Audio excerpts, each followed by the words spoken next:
రష్యాతో వార్లో Ukraine army route మార్చింది.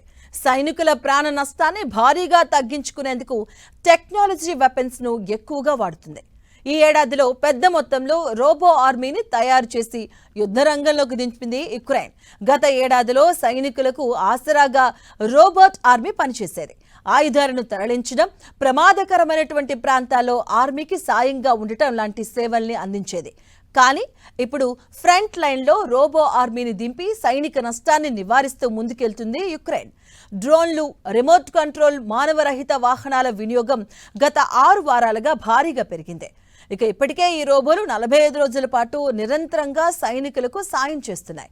తూర్పు యుక్రెయిన్లోని ఈ రోబో ఆర్మీని విరివిగా యుద్ధ కార్యకలాపాల్లో ఉపయోగిస్తున్నారు. యుక్రెయిన్ సైనికుల రక్తం చిందించకుండా పోరాటం చేయాలి అనేది జెలెన్స్కీ ప్రధానమైన ఉద్దేశం. గత 4 సంవత్సరాలుగా రష్యాతో అలుపెరిగిన యుద్ధం చేస్తుంది యుక్రెయిన్. ఇప్పటికే చాలా వరకు యుక్రెయిన్ సైనికులు పలు దాడుల్లో మృతి చెందారు.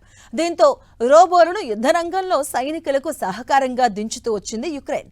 కొన్ని సందర్భాల్లో ఏఐ టెక్నాలజీ, రోబో టెక్నాలజీని ఉపయోగించి మానవరహిత ఆయుధాలు సైనికులను అభివృద్ధి చేసింది. ఇవి యుద్ధంలో రక్తం చిందించకుండా పోరాడుతున్నాయి. దీంతో ఎక్కువ మొత్తంలో రోబో యంత్రాలతో ఆయుధాలను ఆర్మీని తయారు చేయడంలో యుక్రెయిన్ నిమగ్నమైంది. గత ఏడాదితో పోల్చితే సరికొత్త రోబోటిక్ ఆయుధాల తయారీలో యుక్రెయిన్ ఊహించిన దానికంటే ఎక్కువగానే అభివృద్ధిని సాధించింది. సైనిక అవసరాలకు అవకాశమున్న ప్రతి దశలోనూ రోబోల వాడకాన్ని పెంచడం ద్వారా ప్రాణ నష్టాన్ని తగ్గించగలిగింది. ఇలా తయారు చేసిన అత్యాధునిక ఆయుధాలను ఇతర దేశాలకు కూడా విక్రయిస్తుంది.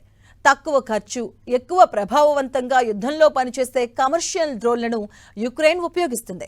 నిర్దేశించిన లక్ష్యాల్లో దాడులకు, పేలుళ్లు జరపడానికి ఈ లైట్ వెయిట్ డ్రోన్లు చాలా బాగా చేస్తున్నాయి. దీంతో లక్షల సంఖ్యలో డ్రోన్లను తయారు చేయాలని నిర్ణయించుకుంది.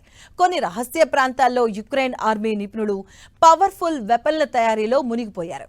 అలా యుక్రెయిన్ అమ్ముల పొదలో పలు రకాల రోబో సైన్యం యంత్రాలు వచ్చి చేరాయి.